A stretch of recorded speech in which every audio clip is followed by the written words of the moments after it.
Hi, welcome back. This is Scott Dunn, Agile Coach and Trainer with Rocket9 Solutions, and we've been on a series of going through the topics from the Advanced Certified ScrumMaster class.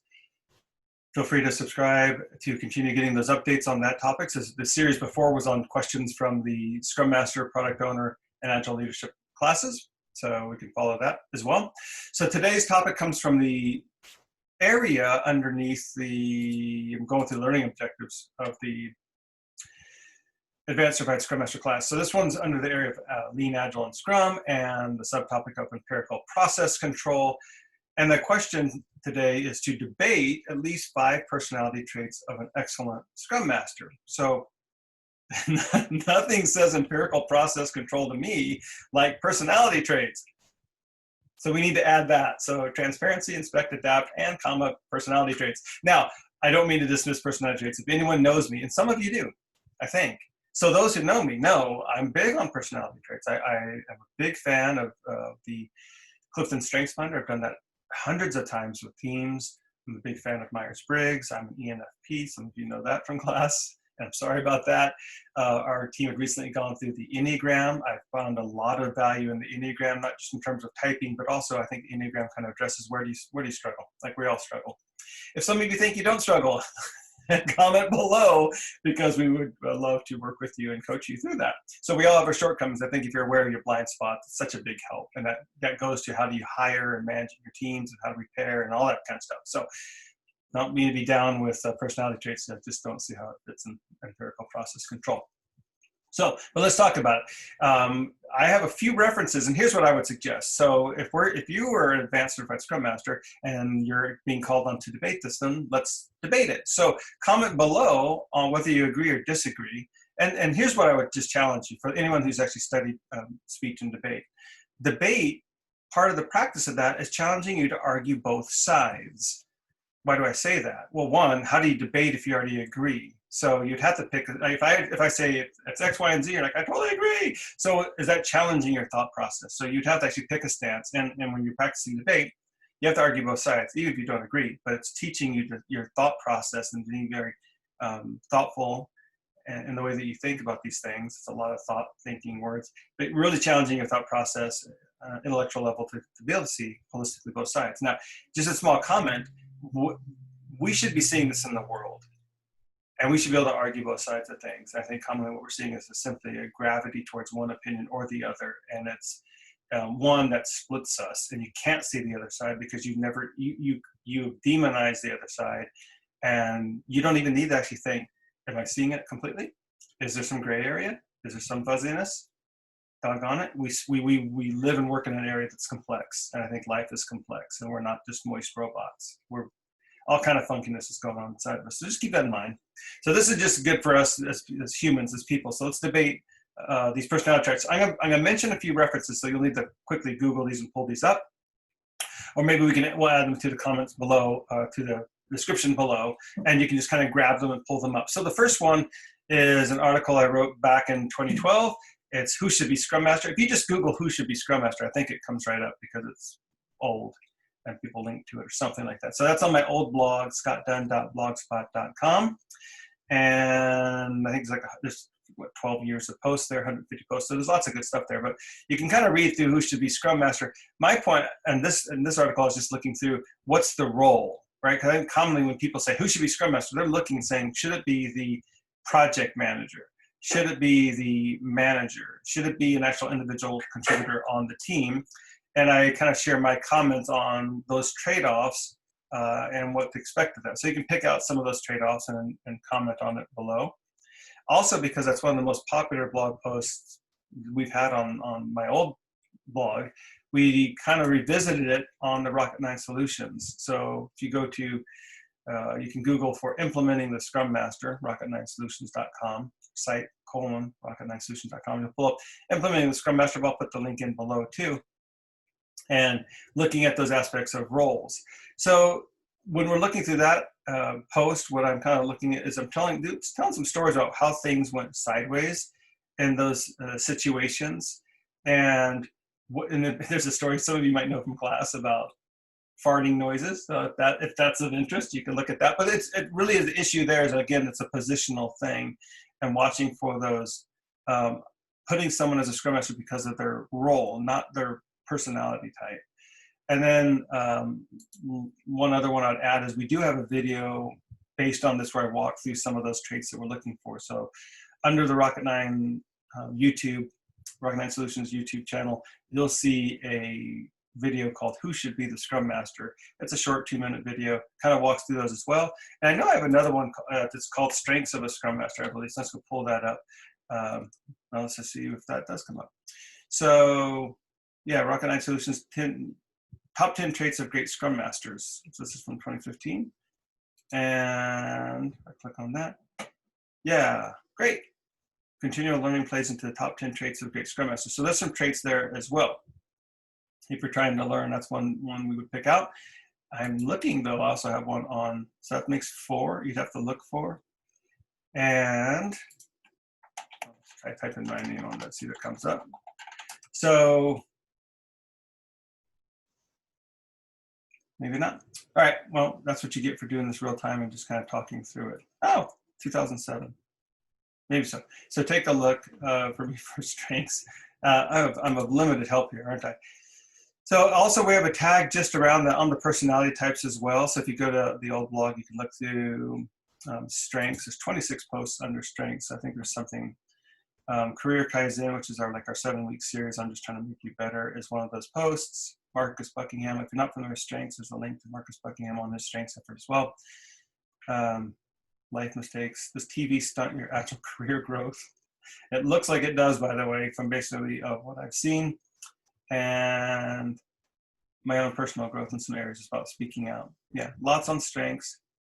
I don't see the one, just, 2011 reflections. Yeah, strengths of a Scrum Master. Soup to do. So on May 24th, 2010, strengths of a Scrum Master. So I'll include that one as well. Put that in a new tab. So go through those and debate it. So I'd like to see you do one of each, right? Say why you agree and maybe try to bring up other aspects that I didn't cover on why you agree. But also challenge yourself and pick something you either disagree with one or bring up a different one saying, yes, but what about these ones? That's what I would challenge you to see as an Advanced Certified Scrum Masters. Let's have some good debate. And let me just add my quick commentary since those posts in 2010, 2012, 2015. One thing I've come back around to a lot is just ethics. And what I've written about recently is I really don't know. I'm really wondering if we can actually have something called self-organization if we don't have an ethical standard. That is, I can't trust my team to figure things out if someone has his own self-serving needs. And you could say, oh, Scott, the team's going to call that out or figure that out. I've actually seen that not be the case. If I'm very persuasive, if I'm charismatic, if I can try to intellectually beat down people who would disagree, and you're just trusting the team to figure that out, that person will manipulate people to get them onto what they want. And they can disguise it so you don't even know that they're doing it. So it's not even necessarily obvious. Like, oh, the person keeps kind of sliding towards this. And you don't know they're actually talking with other people in the business and scheming something else. And it's incredibly destructive. And it's a massive loss of time and effort and investment on your part and the team's part as well. And to be honest, Nelson Mandela said, I don't fault people for working in their own self-interest. Okay, so I don't either, but if we can be transparent about that, and 2, let's not be evil, right? Let's not do things that benefit us to the detriment of others. I think we can be self-serving in a way that makes the other team better as well, right? So maybe I do want to be self-serving and learn some new technology, but I will then pair and mob with the rest to teach everyone else that, right? So yes, I win and they win as well.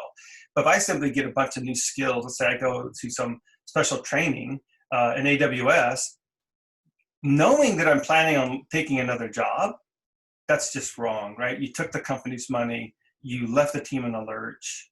We believed that you were going to do some certain things, and none of it was true, right? So I think ethics matter. And I don't think we're having enough conversations around that because I can't, otherwise, I'll just go back to traditional ways and micromanage you and put contracts on you and make you sign stuff because I don't trust you, right? And we don't want to work that way.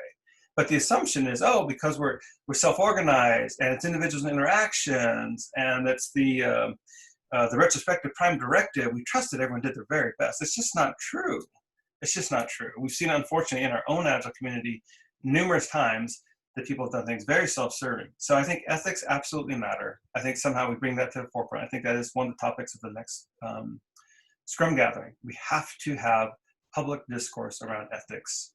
And you have to press people to be clear about some of these things. I think at times, honestly, you do have to still have people sign stuff, and it breaks my heart. But there's just people who just either from childhood woundings, or I don't know, so I don't want to say sociopath, but something's wrong that they don't mind that others would suffer and they benefit. And I've just seen it be true. So I wish that wasn't the case. I wish I could say, theoretically, it's just not even theoretical. We've seen it over and over and over again. So, I mean, there's a reason Scrum Alliance actually has ethical standards and has a committee that has to review all this stuff, because it comes up. So I think ethics absolutely matters.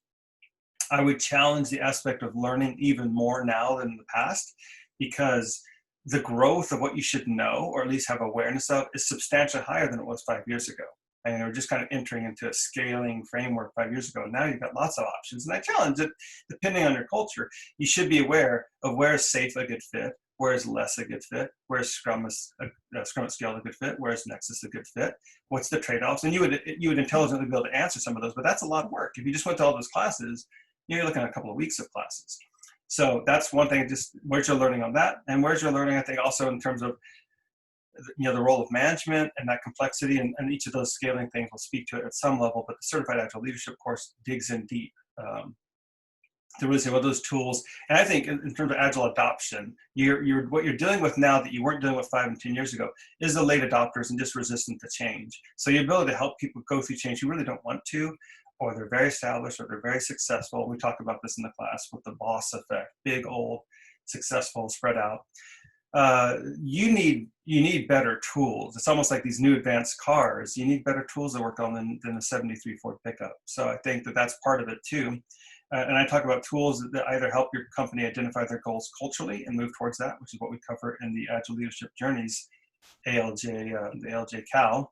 But also look at, in terms of outcomes, I really like what David Hawkes has with Path to Agility. I think that's some very great outcomes-based mapping to say, if that's your goal, how do we get there? So I think those are two great tools that you want in your toolbox. And last one I would add is just self-awareness. Where I am now compared to 5 years ago is significantly different. I'm not talking about in terms of knowledge or transformation experience. I'm talking in terms of just understanding myself. And why do I respond the way I do? Why do I handle situations that I do? Even in my own company. Why did I act or not act in certain situations? So self-awareness isn't just personality types. I challenge you, self-awareness is knowing your childhood upbringing and how that influenced the way you are now. And what are those areas we need to tread lightly with you, and why is that? Here's questions I would ask, and you would actually have some solid understanding why they matter. And that is, where was I born? How many siblings do I have? And what's my birth order, right? And all those are factors that would affect you. The culture you were raised in, even within the US, East Coast versus West Coast versus Midwest. The number of siblings, if I'm the oldest of 3, if I'm the youngest of 5, that matters. Both parents, single parents, that matters, because the way I get called on as a kid to do growing up, it's going to be different. And what's a childhood obstacle that you faced and overcame? I think that matters too.